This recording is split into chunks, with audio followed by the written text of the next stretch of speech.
특검판 출신의 김태우 전 수사관 오늘 검찰에 출석했죠. 예, 그간 그러니까 검찰 직원의 신분으로 감찰 조사는 받았어요. 수사가 요건 아니라 이제 감찰이죠. 그렇죠. 그건 내부적인 거지 않습니까? 근데 예. 수사와 관련해서 정식 출두한 건 오늘이 처음이죠.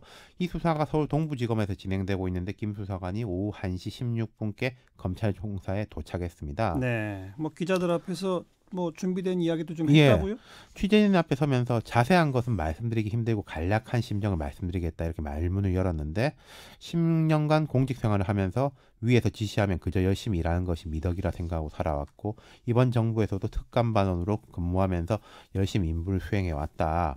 그런데 업무를 하던 중 공직자에 대해 포괄적으로 휴대전화를 감찰하고 혐의 내용이 나오지 않으면 사생활까지 탈탈 털어 감찰하는 것을 보고 문제의식을 느꼈다.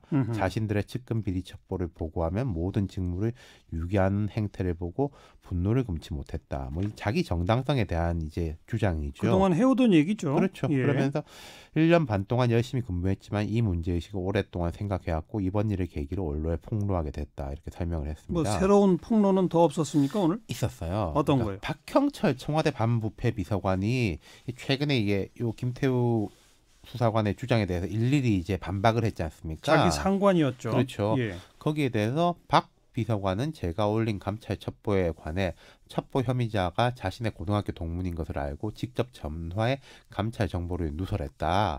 이것이 공무상 비밀 누설이지 어떻게 제가 비밀 누설을 했다는 것인지 이해가 가지 않는다.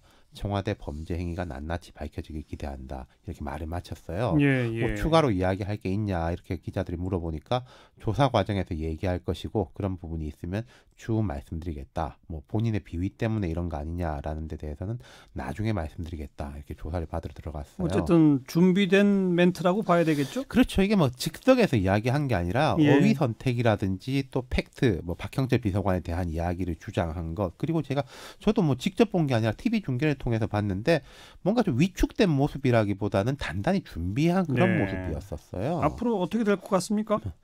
지금 상황을 조금 중간 정리를 해보자면요. 지난 연말 1박 2일의 운영위원회에서 야당이 뭘 새롭게 제기한 것은 없고 조국 수석 등은 의혹을 철저히 부인했지 않습니까? 그랬죠. 이 야당의 공세가 사실 한풀 꺾였죠. 예. 그리고 김 수사관 뭐 개인의 비위 등에 대해서는 조금씩 뭐 이것저것 흘러나오고 있습니다. 네. 그리고 본류라고 할 수 있는 뭐 민간인 사찰 의혹 등에 대해서는 더 새로운 진도가 나간 게 없었는데 그런 가운데 오늘 박형철 비서관 이야기를 한 거죠. 근데 박형철 비서관 얘기도 뭐 그렇게 메가톤급 큰 건이라고 보기는 어렵잖아요. 그러니까 이분이 뭔가 흘려놓고 들어가서 이제 좀 더 구체적으로 이야기를 하느냐. 지금 뭐 청와대 쪽에서 나온 이야기는 그 첩보에 대해 가지고 봤더니 별게 없어가지고 정리한 거다. 이런 식의 이제 대응인데 예. 아마 이런 식의 이야기들이 많을 거예요. 근데 증폭이 되려면은 더 새로운 게 있어야 되겠죠. 뭐 새 의혹 혹은 지금 이미 드러난 의혹과 관련해서는 특감반장이라든지 반부패 비서관의 명시적인 지시가 있었다는 증거 같은 거. 제가 그때 말씀드린 뭐 텔레그램 대화라든지 예. 이런 게 뭐 야당한테 좀 죄송한 말씀인데 야당 실력을 볼 때 야당에서 나오기는 어려울 것 같고 김 수사관한테 달려 있을 거예요. 뭘 갖고 있느냐? 그렇죠. 예. 그리고 이 사람이 지금 검찰에 들어가 있던 참고인 신분이었습니다. 근데 피의자 신분으로 바뀔 가능성이 매우 높겠죠. 그럼 그 다음에 신병 문제예요. 구속영장을 청구하느냐 마느냐. 근데 지금 김 수사관이 받고 있는 혐의, 이 사람이 이제 입에서 뭐 세상을 떠들썩하게 만들고 있는데 실제 받고 있는 혐의는 비밀누설밖에 없어요. 그렇죠. 그 명예훼손도 고발을 안 했거든요. 예. 그럼 이게 형사상으로 그렇게 중범죄는 아니거든요. 아니죠. 그러면 이게 도주냐 증거인멸 여부에 대한 판단이냐가 있는 건데 검찰이 일단 머리가 아플 수 있습니다. 뭐냐면요. 만약에 구속영장을 청구했다가 기각된다면 청구 안 한만 못하고 뭐 검찰이 또 청와대 눈치 봐가지고 이런 거 아니냐라고 하면서 오히려 김 수사관이 기세를 더 올릴 거란 말이죠. 그렇죠.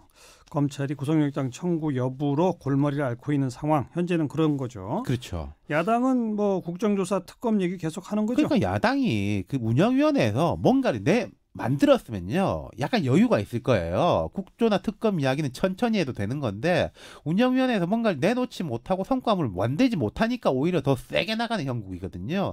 이거는 뒤에 뭐가 받쳐진다면은 뭐 세게 나갈 수 있겠지만은 받쳐지지 않는다면은 뭐 말로써밖에 그치지 않을 가능성이 높죠. 그리고 이거 같은 경우에는 지금 야당의 단일 대우가 형성이 안 돼 있고 좀 자유한국당하고 다른 야당들은 온도차가 크지 않습니까? 그렇죠, 그렇죠. 전에 했던 그 공직 취업 비리 같은 경우에는 단일 예. 대우가 형성됐는데 그게 아니란 말이죠. 그럼 알겠어요. 팩트가 나오냐 마냐에 딸린 겁니다. 일단은 검찰이 어떤 결론을 내리는지 지켜봅시다. 네, 수고하셨어요. 감사합니다. 윤태곤 실장이었어요.